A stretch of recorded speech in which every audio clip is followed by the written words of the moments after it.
Alors c'est une question qu'on nous pose souvent. Je répondrai intuitivement avec pragmatisme et en tenant compte de la situation de chacun, car la construction du portefeuille diffère selon que la surface financière de nos clients est de quelques centaines de milliers d'euros ou quelques millions d'euros. Il faut aussi tenir compte du fait que les stratégies de private equity ne sont pas ouvertes à tout le monde et qu'il y a des tickets minimums d'entrée.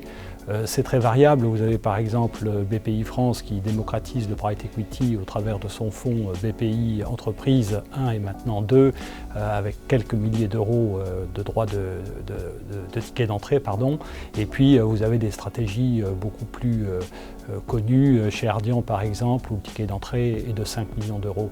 Donc on est obligé de jongler quelque part avec les contraintes qui nous sont imposées par les asset managers.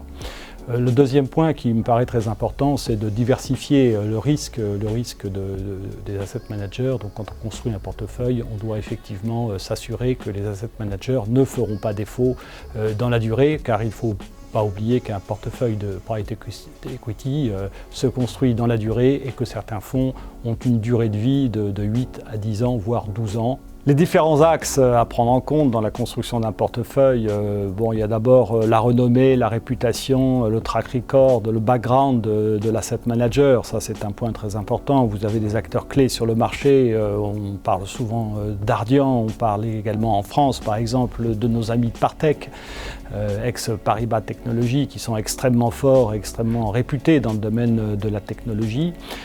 Donc ça, c'est un premier point. Un second point à prendre en compte, ce sont les stratégies, bien évidemment.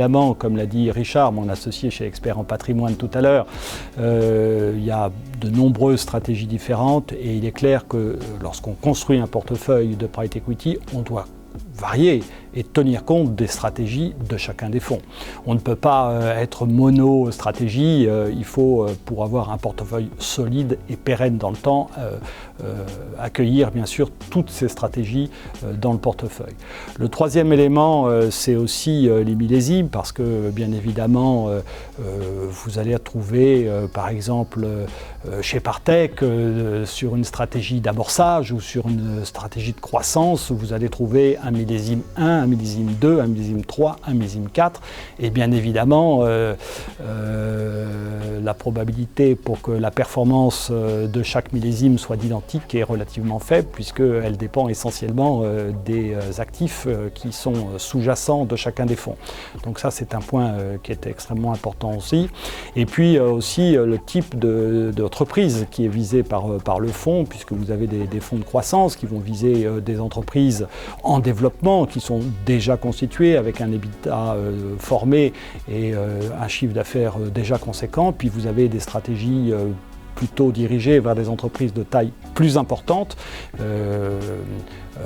avec parfois un accompagnement majoritaire ou un accompagnement minoritaire du management.